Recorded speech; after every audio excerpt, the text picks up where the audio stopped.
আসসালামু আলাইকুম প্রিয় ব্যাংকার বন্ধু, আমার বিশ্বাস আপনারা সবাই বেশ ভালো আছেন। আপনাদের দোয়ায় এবং আল্লাহর অশেষ রহমতে আমিও বেশ ভালো আছি।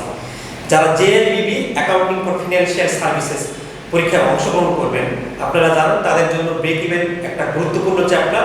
এই চ্যাপ্টারটি কেন গুরুত্বপূর্ণ আমরা বলতেছি যে এটা তো আপনাদের ফার্স্ট পার্টের চ্যাপ্টার আছেই, আবার যখন ডিআইবিবিতে ম্যানেজমেন্ট অ্যাকাউন্টিং করতে যাবেন তখনও এই চ্যাপ্টারটা আপনারা পাবেন।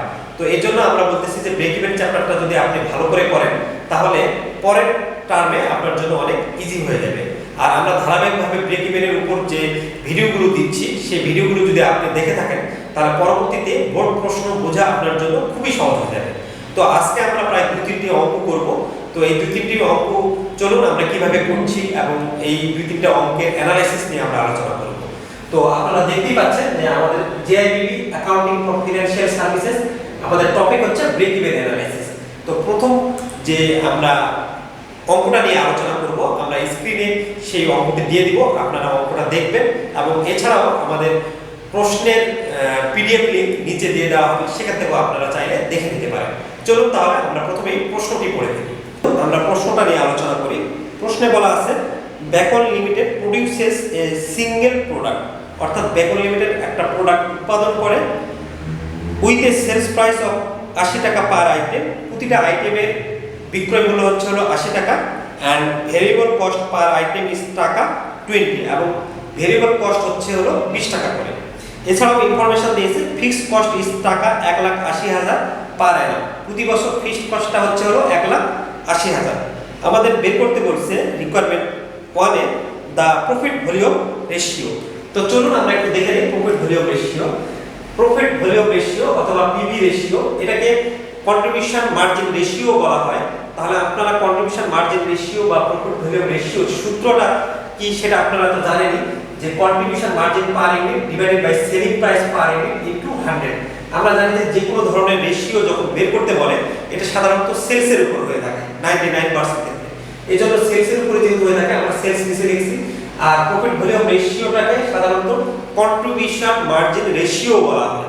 তাহলে যেটার রেশিও সেটা আমরা উপরে লিখব, যেহেতু কন্ট্রিবিউশন মার্জিন রেশিও আমরা বের করছি সেটা আমরা লিখব কন্ট্রিবিউশন মার্জিন পার ইউনিট। এখন কথা হচ্ছে যে প্রশ্নে আমাদের কন্ট্রিবিউশন মার্জিন পার ইউনিট দেওয়া নাই। তো সেক্ষেত্রে আপনারা আগে থেকেই জানেন আমরা প্রথম দিকের ক্লাসগুলোতে বুঝিয়েছিলাম। যারা প্রথম দিকের ক্লাসগুলো দেখেন নাই আমরা নিচে ডেসক্রিপশন বক্সে লিংক দিয়ে দিব, আপনারা সেই লিংক থেকে প্রথম ক্লাসগুলো দেখে নিলে খুব ইজিলি বুঝতে পারবেন সূত্রগুলো। তো আমরা বলছিলাম যে contribution margin per unit selling price per unit থেকে ভেরিয়েবল কস্ট পার ইউনিট থেকে বাদ দিলে, অর্থাৎ সেলস থেকে ভেরিয়েবল কস্ট বাদ দিলে আমরা যেটা পাই সেটা হলো কন্ট্রিবিউশন মার্জিন। তো আমরা লিখলাম selling price per unit minus variable cost per unit. নিচে আমাদের সেলিং প্রাইস পার ইউনিট তো লেখা আছে ইনটু 100। আমাদের পার ইউনিট সেলস লেখা আছে প্রশ্নে যে 80 টাকা করে প্রোডাক্টটা বিক্রয় করে, তাহলে 80 টাকা দিয়েছি। এবং ভেরিয়েবল কস্ট আমাদের প্রশ্নে দেওয়া আছে, আমাদের প্রতিটা প্রোডাক্টের ভেরিয়েবল কস্ট হচ্ছে 20 টাকা, আমরা 20 টাকা লিখছি। আর সেলিং প্রাইস পার ইউনিট 80 টাকা, এটা তো আমরা লিখছি ইনটু 100। 80 থেকে 20 বাদ দিলে আমাদের 60 আসে, ডিভাইডেড বাই 80 ইনটু 100 আমাদের ক্যালকুলেশন করে আসে 75%। এবার আমাদের চলুন 2 নম্বর রিকোয়ারমেন্টটা আসলে কি জানতে চাইছে। আমাদের 2 নম্বর রিকোয়ারমেন্টে জানতে চাইছে হাউ মেনি আইটেমস অর অবলিক্স units to be sold to earn a profit of টাকা 60,000। অর্থাৎ 60,000 টাকা প্রফিট করতে চাইলে আমার কতটা ইউনিট প্রোডাক্ট বিক্রয় করতে হবে, তার মানে এককে চাইছে। আপনার ওই যে রিকোয়ার্ড সেলসের আমরা যে সূত্রটা শিখছিলাম প্রত্যাশিত বিক্রয়ের এককের সূত্র এখানে ইউজ করতে হবে। তো আমরা এখানে টার্গেট সেলস বা রিকোয়ার্ড সেলস একই কথা, এটার সূত্রটা আমরা জানি যে আমাদের উপরে লিখতে হবে fixed cost plus desired profit অথবা টার্গেট প্রফিট। ডিজায়ার্ড প্রফিট যেটা, টার্গেট প্রফিট একই কথা। নিচে লিখতে হবে কন্ট্রিবিউশন মার্জিন পার ইউনিট। এটা যদি আমরা ক্যালকুলেশন করি তাহলে আমরা টার্গেট সেলস পেয়ে যাব। তো এখানে আমরা দেখতেছি যে ফিক্সড কস্ট আমাদের প্রশ্নে দেওয়াই আছে 1,80,000 টাকা, আমরা 1,80,000 টাকা লিখলাম। এবং ডিজায়ার্ড প্রফিট অথবা টার্গেট প্রফিট আমাদের প্রশ্নে বলে দেওয়া আছে যে 60,000 টাকা প্রফিট অর্জন করতে চাইলে কত ইউনিট আমাদের বিক্রয় করতে হবে। তো আমরা এখানে আমাদের টার্গেট প্রফিট 60,000 লিখেছি। কন্ট্রিবিউশন মার্জিন পার ইউনিট 60 আমরা লিখেছি। এই যে সেলিং প্রাইস পার ইউনিট থেকে ভেরিয়েবল কস্ট পার ইউনিট বাদ দিলে আমাদের যেটা আসে সেটা হলো কন্ট্রিবিউশন মার্জিন। সেখান থেকে আমরা রিকোয়ারমেন্ট 1 এ 60 পেয়েছিলাম, এই 60 লিখলাম। এরপর এটাকে যোগ করলে আমরা 2,40,000 পাই। নিচে তো 60 আছে, 2,40,000 কে 60 দিয়ে ভাগ করলে আমরা পাচ্ছি হলো 4,000 ইউনিটস। অর্থাৎ 4000 ইউনিট বিক্রয় করতে পারলে আমরা 60,000 টাকা প্রফিট অর্জন করতে পারবো। প্রিয় ব্যাংকার বন্ধু, আমরা 1 নম্বর কোয়েশ্চেন আলোচনা করলাম। এবার চলুন আমরা 2 নম্বর কোয়েশ্চেনটা আলোচনা করি। 2 নম্বর কোয়েশ্চেনে কি বলা আছে আমরা সেটা দেখে নেই। এখানে আমাদের 2 নম্বর কোয়েশ্চেনে বলা আছে যে total sales of a production company is টাকা 80,000, অর্থাৎ প্রোডাকশন কোম্পানির টোটাল বিক্রয়টা হলো 80,000 টাকা। মার্জিন অফ সেফটি ইজ টাকা 2 লাখ, মার্জিন অফ সেফটি হলো 2 লাখ, এবং কন্ট্রিবিউশন মার্জিন রেশিও 40%। আপনারা প্রশ্ন দেখছেন যে সিএম রেশিও দেওয়া আছে আমাদের 40%। ডিটারমাইন্ড 1 নম্বর বলছে যে প্রফিট অফ দ্য কোম্পানির প্রফিটটা নির্ধারণ করো এবং টোটাল ভেরিয়েবল কস্ট বের করো। তো আমাদের প্রথম নম্বর রিকোয়ারমেন্টে আমাদের বলছে প্রফিটটা নির্ধারণ করতে। তাহলে আমরা প্রফিটের একটা সূত্র শিখেছিলাম যে মার্জিন অফ সেফটিকে আমরা কন্ট্রিবিউশন মার্জিন রেশিও দ্বারা যদি গুণ করি তাহলে আমরা প্রফিট পাবো। তো আমাদের প্রশ্নে মার্জিন অফ সেফটি দেওয়াই আছে হলো 2 লক্ষ টাকা। তো এই 2 লক্ষকে আমরা যদি তাহলে 40%, প্রশ্নে বলে দেওয়া আছে সিএম রেশিও 40%, গুণ দিলে আমরা যেটা পাবো সেটাই হলো আমাদের প্রফিট। এটা মূলত ব্যাংকার বন্ধু একটা সূত্র। এই সূত্রটা আপনারা মুখস্থ করে ফেলবেন, তাহলে খুব সহজেই প্রশ্নে যদি মার্জিন অফ সেফটি এবং সিএম রেশিও দেওয়া থাকে তাহলে প্রফিট ক্যালকুলেশন করতে পারবেন। এখন রিকোয়ারমেন্ট 2 নম্বরে আমরা আসি। এই 2 নম্বর রিকোয়ারমেন্টে আমাদের বলছে যে টোটাল ভেরিয়েবল কস্ট কত আসলে। তো এখন আপনাদের অনেক আগে আমি বলছিলাম যে variable cost ratio plus CM ratio সমান 100%। তাহলে আমরা যদি ভেরিয়েবল কস্ট রেশিও এইদিকে রাখি আর 100% মাইনাস সিএম রেশিওটা এইদিকে নিয়ে আসি, তাহলে আমাদের এখানে তো 100% আসেই, আর সাথে আমাদের সিএম রেশিও আমরা দেখলাম যে এখানে আছে কত 40%। তাহলে আমরা এখানে 40% লিখলাম। তাহলে 100 থেকে 40% বাদ দিলে আমাদের ভেরিয়েবল কস্ট রেশিও কত পাই 60%। মূলত ব্যাংকার বন্ধু এইটা কিভাবে আসছে আপনি যদি একটু খেয়াল করেন, এইটা হলো আপনারা শেখেন নাই যে সেলস থেকে আমরা যদি ভেরিয়েবল কস্ট বাদ দেই তাহলে পাই কি কন্ট্রিবিউশন মার্জিন। তাহলে আমরা এরকমভাবে লিখতে পারি না সেলস মাইনাস মনে করেন ভেরিয়েবল কস্ট সমান কি সিএম কন্ট্রিবিউশন মার্জিন। তাহলে আমি সেলস সমান সিএম প্লাস ভেরিয়েবল কস্ট বলতে পারি না, এখানে 100% মূলত সেলসকে বোঝায়। তাহলে এই সেলস সমান আমরা কি বলছি contribution margin plus variable cost. তাহলে এই যে দেখেন ভেরিয়েবল কস্টটাকে এই সিএমটাকে কন্ট্রিবিউশন মার্জিন রেশিও লিখেছি এবং ভিসিটাকে আমরা লিখেছি ভেরিয়েবল কস্ট রেশিও। তার মানে মনে করবেন যে একটা কোম্পানির ভেরিয়েবল কস্ট রেশিও এবং কন্ট্রিবিউশন মার্জিন রেশিও সবসময় 100% হয়, আর এই 100%টা মূলত সেলসকে বোঝায়। তো এখান থেকেই মূলত এই সূত্রটা আসছে, এবং তারপর তো আপনি ভেরিয়েবল কস্ট রেশিও সূত্রটা বসাই দিয়ে আপনি 60% পেয়েছেন। এখন আপনার টোটাল ভেরিয়েবল কস্টটা তাহলে কত? আমরা দেখতেছি যে টোটাল ভেরিয়েবল কস্টের সূত্রটা এরা লিখছে যে total sales into variable cost ratio. আপনারা জানেন যে ভেরিয়েবল কস্ট রেশিও 60% মানে আমরা জানি যে সকল ধরনের রেশিওগুলো কি সেলসের উপর। তাহলে 60% ভেরিয়েবল কস্ট রেশিও বলতে বোঝায় যে 100 টাকার যদি সেলস হয় তাহলে সেখানে হলো 60 টাকা আপনার ভেরিয়েবল কস্ট। তাহলে এখানে দেখেন আপনার টোটাল সেলস প্রশ্নে দেওয়াই আছে যে 80,000 টাকা। তাহলে 80,000কে আমরা যদি 60% গুণ দেই যেটা আসবে এই 48,000 টাকা হলো আমার টোটাল ভেরিয়েবল কস্ট। আমার বিশ্বাস আপনাদের যদি এরকম প্রশ্ন আসে তাহলে খুব সহজেই বুঝতে পারবেন। আমাদের কিন্তু এই যে প্রফিটটা বের করলাম, যখন আমাদের বোর্ড প্রশ্ন আমরা সলিউশন করতে যাব আমরা দেখব যে প্রফিট এইভাবেও আসে। তো সেক্ষেত্রে সূত্র মুখস্থ না করলে কিন্তু পারবেন না। তো চলুন তাহলে আমরা 3 নম্বর কোয়েশ্চেনটা কি সেটা নিয়ে আলোচনা করি। ব্যাংকার বন্ধু একটা কথা বলি, এই অঙ্কগুলো আমরা ছোট ছোট আলোচনা করছি, কিন্তু এই অঙ্কগুলো যদি আপনি বোঝেন তাহলে বোর্ড প্রশ্ন কিন্তু আপনার জন্য খুবই সহজ হয়ে যাবে। কারণ এই ধরনের প্রশ্নগুলোকেই কম্বাইন করে একটা বড় অঙ্ক সেট করে বোর্ড প্রশ্ন। তো সেক্ষেত্রে আমরা বিগত বছরের ব্যাংকিং ডিপ্লোমা এক্সামিনেশনের প্রশ্ন সমাধানের আগে এই ছোট ছোট প্রশ্নগুলো আপনাদের দিচ্ছি। এর মাধ্যমে আপনাদের কনসেপ্টটা ক্লিয়ার হবে, আর কনসেপ্ট ক্লিয়ার যত বেশি হবে বিগত বছরের প্রশ্ন সমাধান আপনার জন্য বা যে কোনো প্রশ্ন যখন দেওয়া থাকবে তখন তত সহজ হবে। এই জন্য প্রথমেই আমরা বিগত বছরের প্রশ্ন সমাধান না করে আগে কনসেপ্টটা ক্লিয়ার করার জন্য আপনাদের যে ধরনের অঙ্ক সলিউশন করলে বিগত বছরের অঙ্কের সাথে আপনার রিলেশনশিপ আছে সেই ধরনের অঙ্কগুলোই আমরা আপনাদের করাচ্ছি। তো চলুন তাহলে আমাদের 3 নম্বর প্রশ্নটি মূলত কি বলা আছে সেটা আমরা দেখি। আপনারা স্ক্রিনে দেখতে পাচ্ছেন বলা আছে যে the trading results of the manufacturing company are given below. Manufacturing কোম্পানির ট্রেডিং রেজাল্টস নিচে দেওয়া হলো, কিছু ইয়ার দেওয়া আছে, সেলস দেওয়া আছে এবং প্রফিট দেওয়া আছে। ইয়ার আমরা দুইটা সাল দেখতেছি, একটা হচ্ছিল 2010 এবং 2011। এখানে 2010 সালের সেলস দেওয়া আছে হলো 2 লাখ টাকা এবং 2011 সালের বিক্রয় দেওয়া আছে 4 লাখ টাকা এবং প্রফিট দেওয়া আছে 80,000 টাকা এবং 2011 সালের ইনফরমেশন দেওয়া আছে 2 লাখ টাকা। তো ক্যালকুলেট পিভি রেশিও এবং টোটাল ফিক্সড কস্ট, মানে দুইটা রিকোয়ারমেন্ট আমাদের বের করতে বলছে। তো আমরা চলুন তাহলে 1 নম্বর রিকোয়ারমেন্টটা আমরা ক্যালকুলেশন করি। 1 নম্বর রিকোয়ারমেন্টের আগে আমাদের প্রশ্নে যা দেওয়া আছে আমরা এখানে লিখলাম গিভেন দ্যাট, আমাদের এই ইনফরমেশনগুলো তো প্রশ্নে দেওয়াই আছে। এখান থেকে আমাদেরকে এ নাম্বারে বের করতে বলছে হলো পিভি রেশিও এবং বি নাম্বারে আমাদের বের করতে বলছে টোটাল ফিক্সড কস্ট। তো তাহলে এবার এখন আপনারা একটু খেয়াল করুন যে 2010 সালে আমাদের সেলস দেওয়া আছে 2 লাখ এবং 2011 সালে আমাদের সেলস দেওয়া আছে 4 লাখ।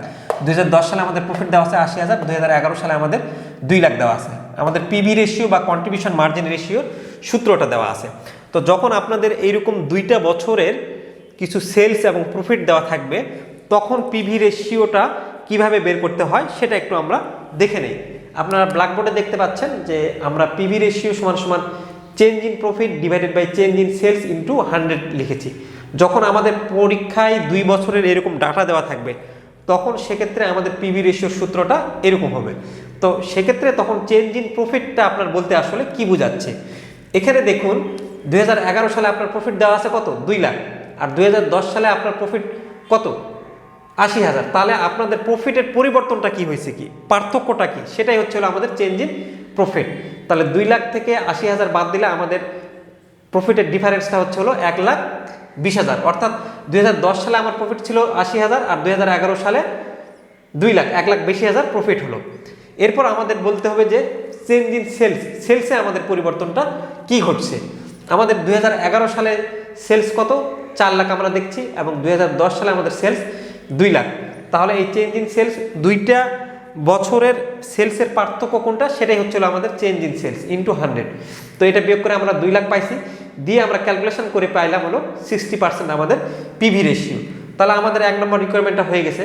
আমাদের এবার বি যেটা 2 নম্বর রিকোয়ারমেন্ট সেটাতে আমাদের বের করতে বলছে টোটাল ফিক্সড কস্ট। তো এখানে দেখুন টোটাল ফিক্সড কস্ট সমান সমান লিখছে total contribution margin minus profit. এখন এইটা কিভাবে লিখছে, তো ব্যাংকার বন্ধু আপনারা জানেন যে একটা কমন সূত্র আমরা শিখেছিলাম, আপনাদের মনে আছে কিনা, সেই কমন সূত্রটা কি শিখেছিলাম, আমরা শিখেছিলাম যে কন্ট্রিবিউশন মার্জিন থেকে ফিক্সড কস্ট বাদ দিলে আমরা পাই হলো প্রফিট। আমি সংক্ষেপে লিখলাম, তাহলে কন্ট্রিবিউশন মার্জিন এই প্রফিটটা যদি এইদিকে নিয়ে আসি তাহলে প্রফিট হয়ে গেল, আর ফিক্সড কস্টটা ওইদিকে নিয়ে গেলে ফিক্সড কস্ট প্লাস হয়ে গেল। তাহলে আমরা ফিক্সড কস্ট বের করতে গেলে আমরা টোটাল কন্ট্রিবিউশন মার্জিন থেকে প্রফিট বাদ দিলে কি ফিক্সড কস্ট পেয়ে যাবো না, এই সূত্রটাই লিখছে। দেখেন টোটাল ফিক্সড কস্ট সমান সমান টোটাল কন্ট্রিবিউশন মার্জিন, এই যে কন্ট্রিবিউশন মার্জিন দেখছেন, আর প্রফিট। এখন প্রশ্ন হচ্ছে যে আমার প্রশ্নে কিন্তু টোটাল কন্ট্রিবিউশন মার্জিন ওখানে কি দেওয়া আছে, দেওয়া নাই, কিন্তু আমরা অলরেডি এখানে এই পিভি রেশিও কিছুক্ষণ আগে বের করলাম কত 60%। এই পিভি রেশিও এবং কন্ট্রিবিউশন মার্জিন রেশিও আপনারা জানেন তো সেম। তাহলে আপনার এই কন্ট্রিবিউশন মার্জিন রেশিও বা পিভি রেশিও 60% মানে কি, আপনাকে মনে করতে হবে সেলসের 100 টাকা যদি সেলস হয় 60 টাকা হচ্ছে হলো আপনার কন্ট্রিবিউশন মার্জিন। তাহলে আমরা একটা জিনিস খেয়াল করি যে 2010 সালে আমার সেলস কত 2 লাখ টাকা বিক্রি হয়েছে। তাহলে এই 2 লাখকে আমি যদি 60% গুণ দেই তাহলে আমাদের টোটাল কন্ট্রিবিউশন মার্জিন কত সেটা চলে আসবে। এবং প্রফিট আমরা হচ্ছে হলো 2 লাখ, এটা কত সালে নিচ্ছি 2010 সালের, তাহলে 2010 সালে আমার প্রফিট কত 80,000।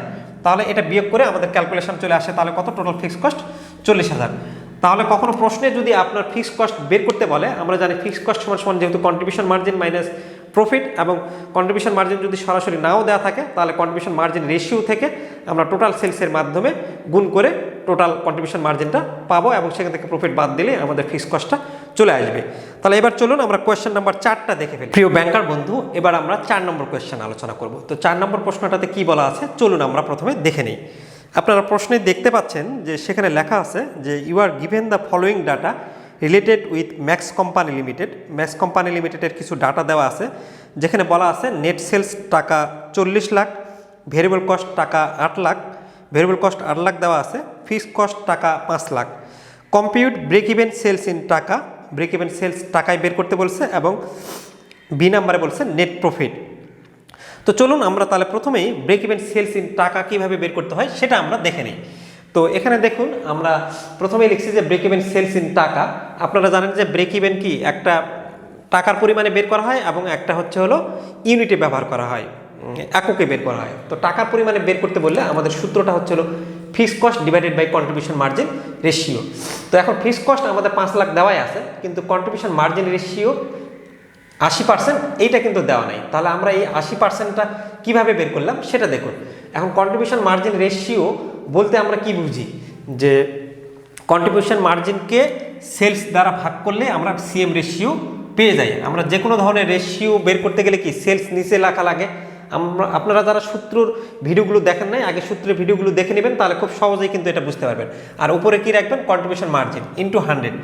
এখন কন্ট্রিবিউশন মার্জিন আমাদের কিন্তু প্রশ্নে দেওয়া নাই, তাহলে কন্ট্রিবিউশন মার্জিনের সূত্র আমরা আগে থেকেই জানি যে সেলস থেকে ভেরিয়েবল কস্ট বাদ দিলে আমরা পাই হলো কন্ট্রিবিউশন মার্জিন, আর এখানে তো সেলস আছেই ইন্টু 100।